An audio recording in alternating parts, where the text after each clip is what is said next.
Hi friends, आज का यह वीडियो सभी एएलपी के लिए बहुत ही इम्पोर्टेंट है, क्योंकि ये जो जितने भी कन्वेंशनल लोको है यानी कि WAG5 लोको और WAG7 लोको है, उसके बारे में उसको कहीं भी क्रू चेंजिंग पॉइंट में आप कैसे चेक करें उसका तरीका बताने वाले हैं। इसमें हम आपको लाइव तो नहीं दिखाएंगे, लाइव तो आप डेली देख रहे हैं, ज़रूरत ही नहीं है। लोग तरह तरह के बहाने करते हैं कि लाइव दिखाए तो अच्छा रहता, लेकिन वो गलत है। उसी के चक्कर में तो भूल जाते हैं। माइंड में एक कॉन्सेप्ट सेट होना चाहिए। कोई भी चीज़ आप कर रहे हैं या कोई भी चीज़ चेक कर रहे हैं तो एक कॉन्सेप्ट रहना चाहिए माइंड में। अगर वो कॉन्सेप्ट से आप काम किए तो एक एक चीज़, एक एक पार्ट को आप आसानी से चेक कर सकते हैं बिना कोई भूले हुए ही। और बार बार उसके चलते आपको पीछे लोको, पीछे कैब, आगे नीचे अंडर ट्रक जाने की भी ज़रूरत नहीं पड़ेगी। इसलिए कैसे चेक करना उसका फुल मतलब प्रोसीजर स्टेप बाय स्टेप बताएंगे। इसलिए वीडियो को थोड़ा भी स्किप नहीं कीजिएगा। थोड़ा भी स्किप किए तो आपको फिर वैसे ही प्रॉब्लम रहेगा। कुछ लोग क्या बोलते हैं कि फ़ोटो होना, अच्छा अभी आप डेली उसी लोको में आप बैठ रहे हैं तो फोटो और ऐसा दिखाने के लिए कोई ज़रूरत ही नहीं है, हम ऐसा समझते हैं। अभी मान लीजिए कि आप समझ लीजिए कि कैब 1 में है, तो कैब 1 में क्या क्या रहता है अभी माइंड में आपको बैठे बैठे याद आ जाएगा, अभी दिखेगा, आंख बंद करके भी देख सकते हैं। और कैब 2 में क्या रहता है, इधर कहाँ पे स्विच पैनल रहता है, कंडक्टर रहता है, रिले रहता है, उसमें क्या क्या चेक करना है, आगे डेस्क पे यानी कि ड्राइवर डेस्क पे क्या क्या रहता है वो सभी आपको दिख जाएगा। तो ज़रूरत ही क्या है। अगर बाय द वे थोड़ा बहुत आपको कन्फ्यूजन है तो हमारे चैनल पे ऑलरेडी बनाया हुआ है कि अगर WAG5 लोको है या WAG7 लोको है या WAG9 लोको है तो उसका आयल पॉइंट कौन कौन से चेक करने होते हैं, कितने आयल पॉइंट हैं, आप वहाँ पे जा कर के देख सकते हैं। स्टेप बाय स्टेप आपको मिलेगा। फिर अगर कम समय में आपको पूरा गाड़ी को चेक करना है, चाहे वो सिंगल लोको है या मल्टी लोको है, तो कैसे चेक कीजिएगा उसका भी प्रोसीजर बताए हुए हैं। लेकिन आज हम इस वीडियो में बताएंगे कि एएलपी का फुल मतलब जो चेक करने का रहता है, एएलपी का काम रहता है जो क्रू चेंजिंग पॉइंट में, उसके बारे में पूरा डिटेल्स में आपको शुरू से लास्ट तक बताने वाले हैं। तो आइए वीडियो को देरी न करते हुए वीडियो को स्टार्ट करते हैं। कहीं भी आप क्रू चेंजिंग पॉइंट में लोगों को चार्ज लेने जाते हैं तो दो कंडीशन हो सकता है। फर्स्ट कि आप जो जा रहे हैं जहाँ पे गाड़ी रुक रही है यानी कि फॉलिंग मार्क क्लियर हो रहा है, वहाँ पे जाने के पहले आपका गाड़ी पहुँचे रह सकता है या जाने के बाद गाड़ी आ सकती है। ऐसे तो रूल के हिसाब से देखें तो आपको पहले ऑन ड्यूटी कर करके और जब गाड़ी ब्लॉक हो रहा है, लाइन क्लियर मिल रहा है, तो आपको वहाँ पे जहाँ गाड़ी स्टॉपिंग है स्टार्टर पे आपको वहाँ पे जा कर के रुकने का रहता है। तो मान के चलिए दोनों के बारे में हम अभी बताएंगे। अगर आप गए और पहले से गाड़ी रुकी हुई है, अभी चार्ज लेना है, तो वहाँ पे क्या है, फर्स्ट हम इशारा करेंगे यानी कि वो पहले से जो उसमें क्रू है वो आपको क्या करेगा कि लाइट दिखा देगा, फ्लैशर लाइट दिखा देगा जो कि ब्राइट में डिम में क्या है, और उसके बाद मार्कर लाइट दिखा देगा रेड और वाइट। ये सब देखने के बाद वहीं पे आप सामने में ही देख सकते हैं कि रेल गार्ड दोनों बोथ साइड अच्छा है या नहीं है, टेढ़ा तो नहीं है। वहाँ पे आगे सामने में ही कैटल गार्ड जो कि कैटल की सुरक्षा करता है वो बराबर है कि नहीं, कहीं तो डैमेज तो नहीं है। ऐसा अगर डैमेज है या रेल गार्ड ही है डैमेज या ब्रोकन कंडीशन है या बैंड कंडीशन है तो आपको ऑलरेडी आपका पावर कंट्रोलर यानी कि TLC को इन्फॉर्म करना पड़ेगा। और सामने में जो बफर है, बफर भी तो क्रैक वगैरह तो नहीं है, ये सभी नीचे से ऊपर हम देख लेंगे सामने में। और सामने में देखने के बाद वहीं जब बाजू में आएंगे तो नीचे में इशारा करेंगे तो सैंड भी देख लेंगे। इतना काम हम चार्ज लेने के पहले ही देख लेंगे। इससे क्या है कि समय की बचत होगी। उसके बाद हम लोको में एंट्री करेंगे। लोको में जाने के बाद फर्स्ट हम जो आउटगोइंग क्रू है उससे हम पूछ लेंगे कि कहीं वर्किंग में जो 100 किलोमीटर, 200, 400 किलोमीटर जो आ रहा है, यानी कि कोई गुड्स गाड़ी है या एक्सप्रेस गाड़ी, कोई भी होने दो, कोई प्रॉब्लम नहीं है, तो आपका आने में कोई प्रॉब्लम तो नहीं हुआ। कुछ ऐसे भी रहता है माल फंक्शनिंग या कुछ वैसा टाइप, तो आपको जो है कि आगे में आपके भी ड्राइविंग में आपके समय में भी उससे हेल्प मिलेगा। क्योंकि कुछ कुछ ऐसा भी रिमार्क रहता है जो कि नहीं लिखा जाता है। तो उससे एक आइडिया आ जाता है, एक्सपीरियंस आ जाता है कि वो पिछला क्रू द्वारा कुछ तो प्रॉब्लम तो नहीं हुआ। उसके बाद हम क्या करेंगे कि लॉग बुक में रिमार्क देखेंगे।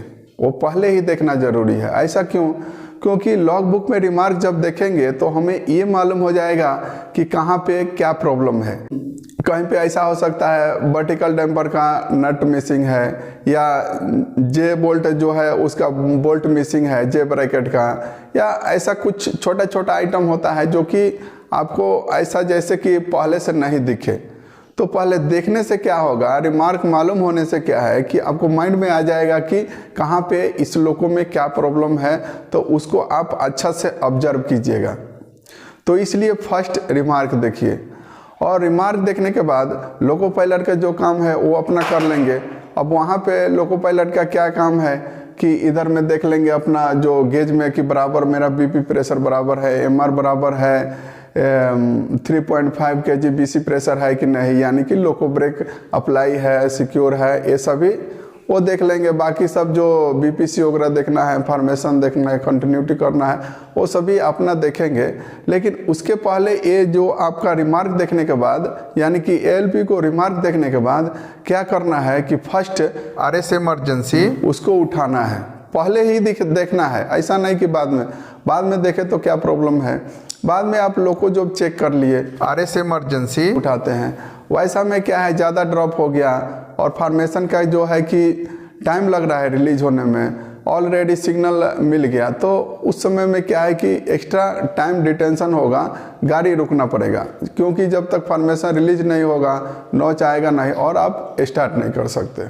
अगर वही मान के चलिए कि WAG9 लोको है तो आरएस इमरजेंसी जो आपको उठाना है तो उससे पहले लोको पायलट को बोलिए। ऐसा क्यों? क्योंकि अगर वो नॉन ब्रेक सिस्टम होगा तो आप आरएस इमरजेंसी उठाइएगा। ज़्यादा अगर ड्रॉप कर दिए तो क्या होगा कि सेफ्टी पेनाल्टी आ जाएगा, उसको इमरजेंसी में रखना पड़ेगा, फिर वो टाइम लगेगा। तो इसलिए आप पहले अगर बोल देते हैं तो नॉन ब्रेक सिस्टम होगा तो उसको टेस्ट में डाल देंगे। टेस्ट में डाल करके फिर आप ड्रॉप करके फिर आप नॉर्मल किए तो फिर वो लीड में कर दिए तो कोई प्रॉब्लम नहीं है, यानी कि सेफ्टी पेनाल्टी आने का चांस नहीं है। अगर बाकी कोई भी लोको है, WAG5 है, WAG7 हो, तो बोलने की ज़रूरत ही नहीं है। क्योंकि आप इधर से उठा करके बीपी प्रेशर देख लीजिए कि ड्रॉप हो रहा है कि नहीं, ये चेक कर लीजिए। यानी कि लॉग बुक देखने के बाद हमारा फर्स्ट काम है चेक करने का D1 इमरजेंसी।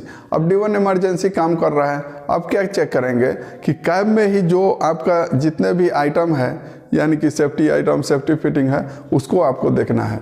उसमें कैब में हो सकता है अब फायर एक्सटिंग्विशर कितना है, उसका ड्यू डेट क्या है, ड्यू डेट भी देखना जरूरी है। क्योंकि कभी इमरजेंसी पड़ा तो फायर एक्सटिंग्विशर को यूज करना हो तो ओवर ड्यू वाले को यूज नहीं कर सकते हैं। यदि ओवर ड्यू को यूज कर रहे हैं तो कहीं ना कोई एक्सीडेंट भी हो सकता है। क्योंकि जब आप प्रेस करते हैं तो अचानक से ब्रस्ट भी हो सकता है, इसलिए ओवर ड्यू नहीं होना चाहिए, इसलिए वो देखना जरूरी है। यदि ओवर ड्यू है तो आप उसका रिमार्क भी लिखिए और TLC को इन्फॉर्म भी कीजिए। और साथ में क्या है कि कितने फायर एक्सटिंग्विशर है, इसके लिए कैब 1 में कैब 2 में दोनों में देखना रहेगा। कहीं कहीं आपका कैब के पीछे भी, यानी कि कैब के बैक पैनल में भी मोटर चेस्ट 1 या मोटर चेस्ट 2 में भी हो सकता है, तो आप वो तो देखेंगे। और उसके साथ साथ जो है कितने वुडन वेज है, कितने आयरन स्किड है, उसके बाद और साथ में जो आपका इंटर करने का रहता है SPM, जिसमें कि आपको ड्राइवर आईडी या ड्राइवर नेम जो भी है, आपको जो भी मालूम है वो आप इंटर कर दीजिए। आपका गाड़ी कौन सा है तो ट्रेन नंबर लिखा हुआ है, ट्रेन नंबर उसको दबाइएगा तो आपका जो ट्रेन नंबर है वो इंटर कर दीजिए। फिर उसके बाद गाड़ी का लोड क्या है वो उसमें इंटर कर दीजिए। ये सब देखना रहता है। अगर वही बाद में अगर वही एनर्जी देना रहेगा तो आप डिस्प्ले को देख करके आप एनर्जी कितना कंज्यूम हुआ, कितना आपका पोस्टिंग में गाड़ी चला, वो सभी उसमें रिकॉर्ड होता है। तो आप वो देख करके फिर बाद में 0 मारने का रहता है आईडी।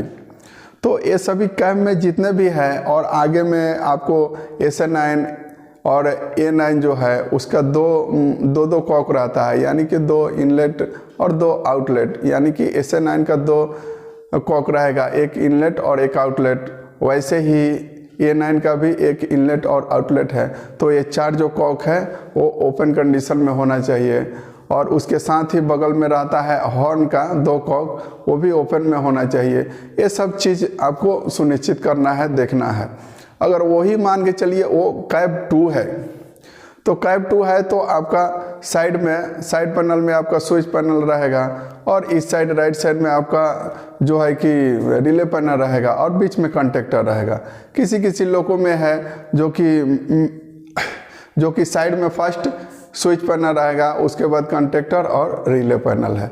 तो अगर स्विच पैनल देख रहे हैं तो स्विच पैनल में एक तरीका जो हम आपको बताएंगे कि कोई भी स्विच यानी कि जितना भी स्विच है वो वर्टिकल डायरेक्शन में ही ऐसा रहेगा। 3 जो रहता है वो वर्टिकल डायरेक्शन में ऐसा रहता है। देखिए, यदि वर्टिकल डायरेक्शन से कोई भी स्विच जो है चेंज है यानी कि दूसरा डायरेक्शन में है, तो इसका मतलब है कि स्विच का पोजीशन जो है चेंज है, यानी कि दूसरा, यानी कि एससीपी है तो 1 2 3 है तो सीधा वर्टिकल कंडीशन में रहेगा। लेकिन 2 3 होगा तो आपको मालूम हो जाएगा क्योंकि उसका जो है नॉब जो है दूसरा डायरेक्शन रहेगा। वहीं मान के चलिए HBSL है, MPH है, वो सबका जितना भी स्विच है, HBMT1 है, HBMT2 है, HBSL1, HBSL2, वो सभी जो अगर कोई भी अगर सिस्टम यानी कि कोई भी आप आइसोलेट करते हैं या HMCS का ही स्विच है तो आइसोलेट करने पे उसका जो नॉब का डायरेक्शन जो है चेंज हो जाएगा। तो आप कम समय में डायरेक्ट ऐसा देख करके समझ सकते हैं कि सभी स्विच का जो पोजीशन है जो कि नॉर्मल है, तो इस प्रकार मालूम चल जाएगा। उसके बाद वहीं पे आप जुबा जो है वो टॉगल स्विच हो सकता है या पुश बटन भी हो सकता है, उसको दबा करके बैटरी वोल्टेज देखना है। कब बैटरी वोल्टेज कब मालूम होगा? जब डीजे ओपन अवस्था में रहेगा तो जुबा को दबा करके देखिएगा तो जो मीटर में अमीटर में मालूम होगा वो बैटरी वोल्टेज रहेगा। और डीजे जब क्लोज अवस्था में रहेगा उस समय जुबा को दबा करके देखिएगा तो वो बैटरी चार्जिंग बताएगा। तो इस प्रकार बैटरी चार्जिंग और बैटरी वोल्टेज देख सकते हैं। और उसी के नीचे जो है आपका फ्यूज रहता है। तो फ्यूज को कैसे देखना है? तो फ्यूज पे आपको हाथ ऐसे रगड़ना है। ऐसे रगड़े तो क्या है कि कोई भी फ्यूज वगैरह लूज भी रहे तो आपको मालूम हो जाएगा। ऐसे करने से आपको वो दबेगा या थोड़ा लूज आगे पीछे मालूम पड़ेगा तो आप उसको टाइट कर सकते हैं।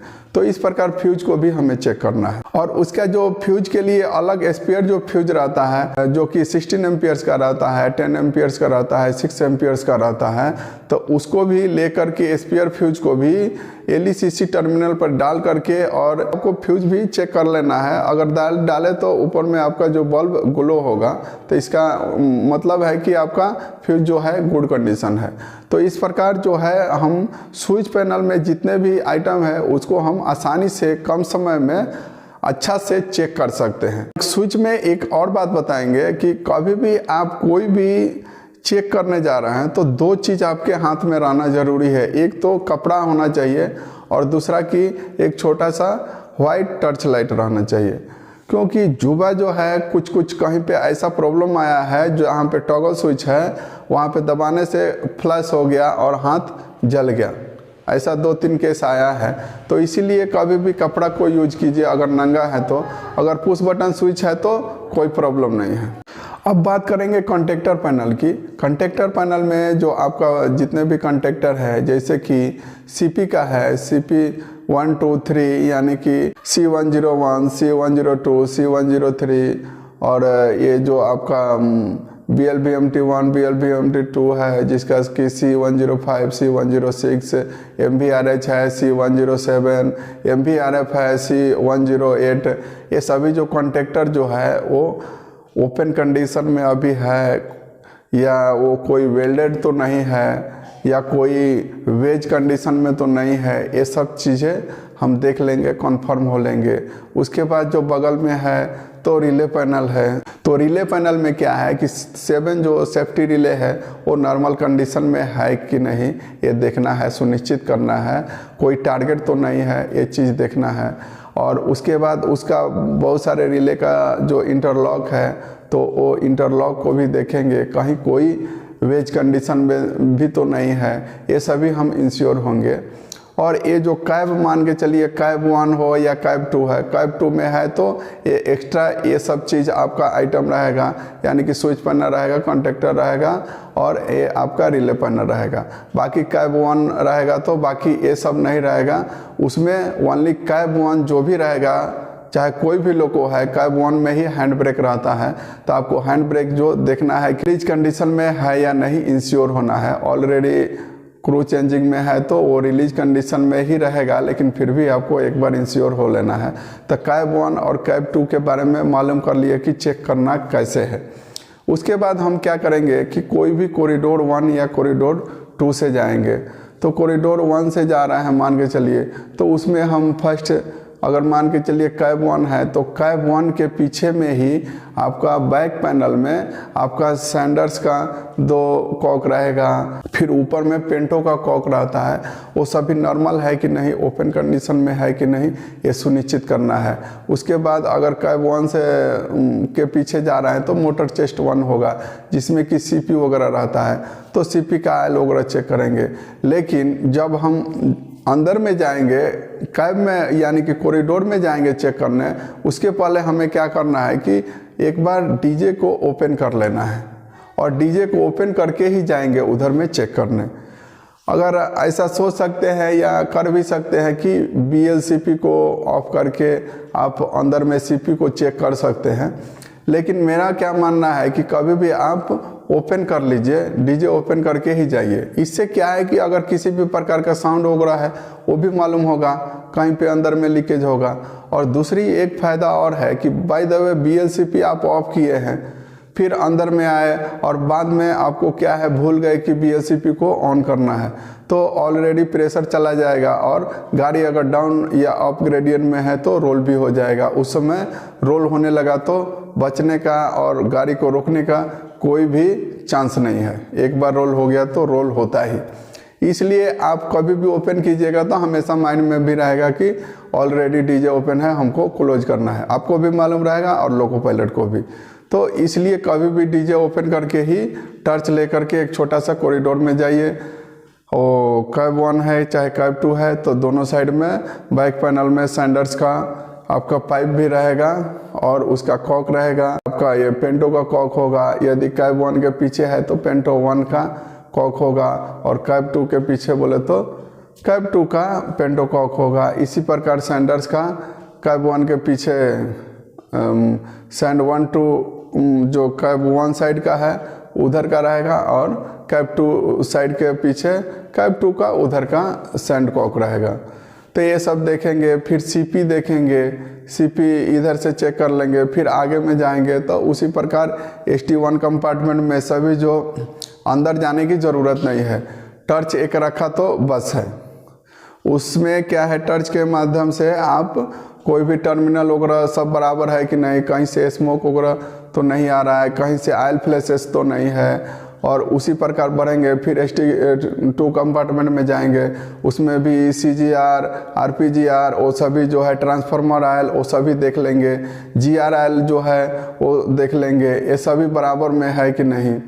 GR ऑयल जो है 20+ से 20- के बीच में होना चाहिए। जो ट्रांसफार्मर ऑयल है वो +15 to -15 के बीच में रहना चाहिए, या उसमें मैक्सिमम और मिनिमम रहता है उसके बीच में आपका रहना चाहिए। ये सभी आपको देखना है। ऐसे ही देख करके ST1 ST2 ST3 कंपार्टमेंट जाना है। वहाँ पे मान के चलिए RSI अगर है तो RSI का स्विच जो है वो नॉर्मल कंडीशन में है कि नहीं, ये सभी देखना है। उसका डायोड है तो डायोड तो बराबर है कि नहीं, प्रोजेक्ट तो नहीं है, और या LED भी लैंप हो सकता है तो कोई ऐसा जल तो नहीं रहा है, ये सभी देखना है। अगर वो SIB है तो SIB पैनल में आपको देखना है कि CHBA OK का लैंप जो है वो ग्लो हो रहा है कि नहीं। वो ग्लो होना ज़रूरी है जब डीजे क्लोज अवस्था में रहेगा। अगर डीजे ओपन अवस्था में है तो वो नहीं जलेगा। तो एक बार जब आपको देखने का रहेगा कि यानी कि चार्जर काम कर रहा है कि नहीं, तो उस समय एक बार आकर के डीजे क्लोज करके आप देख लीजिए, उसको इंश्योर हो लीजिए, और SIB OK का भी आपको लैंप जलेगा। इस प्रकार क्या है कि आपका चार्जर का पोजीशन आपको मालूम हो जाएगा कि वो जो चार्जर काम कर रहा है कि नहीं। अगर वो आरनो होगा तो अलग से CHBA का एक यूनिट लगाया हुआ है, वहाँ पे आपको अमीटर में भी दिखाएगा कि बैटरी चार्जिंग में है कि नहीं। वो कब दिखाएगा, जबकि आपका डीजे क्लोज अवस्था में रहेगा। तो वो बाद में एक बार देख लेंगे डीजे क्लोज करके। अभी डीजे ऑफ है यानी कि ओपन है, तो वो अभी नहीं आपको मालूम चलेगा। बाकी सभी ऐसा देख के जाएंगे। फिर उसके बाद दूसरे कैब में जाएंगे, तो दूसरे कैब में देखने के बाद जो भी आइटम है उधर में देख लेंगे क्या स्किड है, फायर एक्सटिंग्विशर है, BPFP है। वो BPFP पीछे में भी हो सकता है कि, या पीछे कैब में भी आपका ये स्पेयर जो है यू क्लैंप हो सकता है, या स्पेयर जो है TS कपलिंग हो सकता है। ये सभी चीज़ देखना है, BPFP है कि नहीं। फिर दूसरे कॉरिडोर से फिर आएंगे तो फिर इधर से भी देखेंगे, तो कुछ उधर से जो नहीं दिखा आइटम वो आप इधर से भी टर्च के माध्यम से देख सकते हैं। और जो आई लेवल है वो चेक कर सकते हैं। और वो ZSMGR हैंडल है कि नहीं, एक तो होना ही होना है, नहीं तो लोको फेल हो जाता। तो ये सभी देख करके फिर दूसरे कैब में आ जाएंगे। ये सभी इतना देखने के बाद फिर एक बार नीचे अंडर ट्रक भी जा कर के देखेंगे। अंडर ट्रक में एक साइड इधर से देखते जाएंगे, और फिर जितने भी आइटम है vertical damper, wheel set guide rod, J bracket, वो सभी को एक एक देखेंगे। और फिर दूसरा जो डायरेक्शन है उधर भी देख लेंगे। उसी के साथ जो पीछे जो जाएंगे तो पीछे में फॉर्मेशन से जो जुड़ा हुआ है आपका इंजन, उसमें जो बराबर जुड़ा है कि नहीं, उसका सेफ्टी पिन जो लगा हुआ है कि नहीं, लॉक में होना चाहिए, नहीं तो बीच में अनकपल भी हो सकता है। तो इसलिए वो भी देखना ज़रूरी है। और ट्विन पाइप है, सिंगल पाइप है, ये सभी देख लेना है, क्योंकि BPC में सिंगल पाइप, अगर ट्विन पाइप है तो सिंगल पाइप है तो वो आपको अलग से मेमो भी लेना पड़ेगा। तो ये सभी इंश्योर होना है। उसी के साथ आप पीछे में जो जाइएगा तो पीछे में भी जो आपका ये रेल गार्ड बोथ साइड बराबर अच्छा कंडीशन में है कि नहीं, टेढ़ा या डैमेज तो नहीं है, कैडल गार्ड भी बराबर है कि नहीं, वो सभी चीज़ इंश्योर हो लेना है। तो बोथ साइड क्या है, अंडर ट्रक देखना है। अगर अंडर ट्रक के बारे में बोथ साइड आपको नहीं मालूम है तो हमारे चैनल पे ऑलरेडी वीडियो है WAG5 लोगों का, WAG7 लोगों का। आप वहाँ से अंडर ट्रक को जा कर के देख सकते हैं। और अंदर में जो एक एक चीज़ आपका ऑयल पॉइंट के बारे में जानना चाहते हैं तो भी चैनल पे है, आप वो देख सकते हैं। तो इस प्रकार जो है लोको चेक किया जाता है। ये सभी रेडी होने के बाद आप बाकी का जो प्रोसीजर है आप कीजिए। अगर वही मान के चलिए कि मल्टी लोको है तो उसका थोड़ा सा डिफरेंस है। अब क्या डिफरेंस है, करना क्या है कि आगे में जो आपको चेक करना है क्रूज चेंजिंग पॉइंट पे, वो तो चेक कर लिए। और चेक कर लेने के बाद आगे फ्रंट में चेक करने के बाद आप अंदर में जब आए तो जो भी रिमार्क वगैरह देख लिए। देख लेने के बाद क्या है, RS भी टेस्ट कर लिए। टेस्ट करने के बाद आप उतरिए। हमारे हिसाब से क्या है, आगे लोगों ना चेक करके पहले पीछे लोग को चेक कीजिए। इससे क्या है कि जब पीछे लोग को चेक कर लीजिएगा तो आगे में कोई अगर जल्दी भी सिग्नल दिया तो आप जल्दी से चेक कर सकते हैं, उधर से दौड़ करके आना भी नहीं पड़ेगा। या आगे का कुछ बचा भी है तो कभी 2 मिनट टाइम मिला तो आप जा करके आगे लोग को आसानी से चेक कर सकते हैं, पीछे जाने की ज़रूरत नहीं पड़ेगी। तो इसलिए फर्स्ट जो है मल्टी लोको है तो पीछे लोको चेक कीजिए। तो जब आखिर जो RS वगैरह चेक कर लिए तो फिर आप नीचे उतरिए और इधर से अंडर ट्रक पहले देखते जाइए, सबसे लास्ट इन में जाइए। लास्ट इन में जाने के बाद वहाँ से फॉर्मेशन वगैरह देख लीजिए कि बराबर अटैच है कि नहीं, नकल वगैरह बराबर है, और दूसरा बात साथ में वो सेफ्टी पिन वगैरह लगा है कि नहीं। उसके बाद पीछे ही कैब से चढ़ेंगे और चढ़ने के बाद ये कोई भी कैब चेक करेंगे, जो भी है कैब 1 है कैब 2 है, जितने भी अभी हम आपको बताएं वो सभी आइटम चेक करने के बाद कॉरिडोर 1 या कॉरिडोर 2 से जाइए और जा कर के फिर दूसरा कैब चेक करिए।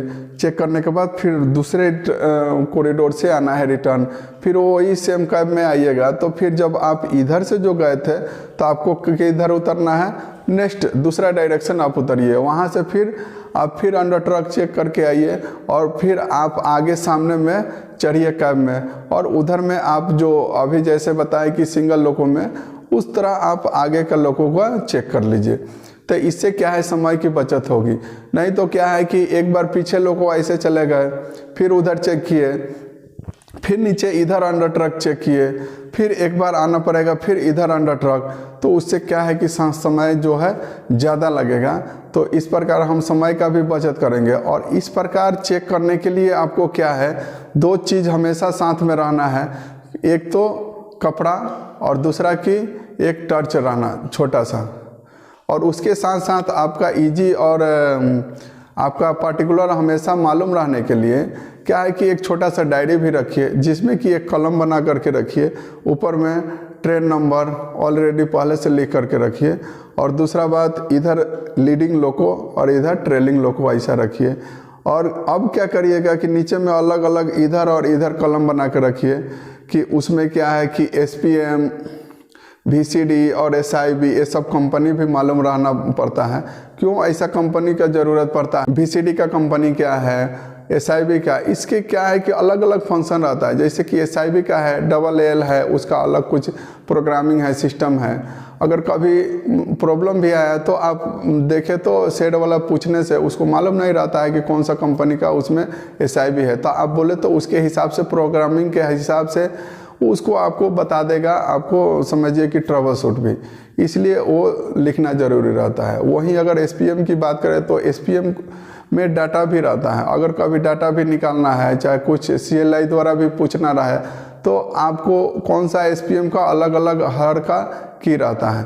तो इसलिए वो ये सभी जो ज़रूरी रहता है कंपनी भी लिखना। तो ये कंपनी कौन सा है आप लिख दीजिए, SPM का, VCD का, ये कॉलम बनाइए, इधर एनर्जी लिखिए, फिर इसमें कितने वुडन वेज है, आयरन स्किड और फायर एक्सटिंग्विशर। इस प्रकार ये लीडिंग का इस साइड और ट्रेलिंग का इस साइड। और जैसे जैसे आप चेक कर रहे हैं वहाँ पे सामने में लिखते जाइए। इससे क्या है, कन्फ्यूजन भी नहीं होगा कि आगे लोगों में कितना स्किड था, पीछे में कितना था, फायर एक्सटिंग्विशर इसमें 3 था या उसमें 4 था, आयरन स्किड इसमें था या उसमें था। ये सभी चीज़ कन्फ्यूजन नहीं होगा और आसानी से चेक कर लीजिएगा, कोई भी छूटेगा भी नहीं। तो इस प्रकार जो गाड़ी चेक करने का कॉन्सेप्ट मालूम रहना चाहिए, ये कॉन्सेप्ट मालूम रहा तो आप आसानी से कम समय में चेक कर सकते हैं। बाकी ये मेरा वीडियो आपको कैसा लगा आप कमेंट करके अवश्य बताएं। और वीडियो अच्छा लगा हो तो वीडियो को लाइक कीजिए। इस प्रकार के और भी वीडियो के लिए हमारे चैनल को सब्सक्राइब कीजिए। फिर मिलेंगे नेक्स्ट वीडियो में किसी नए टॉपिक के साथ। जय हिंद।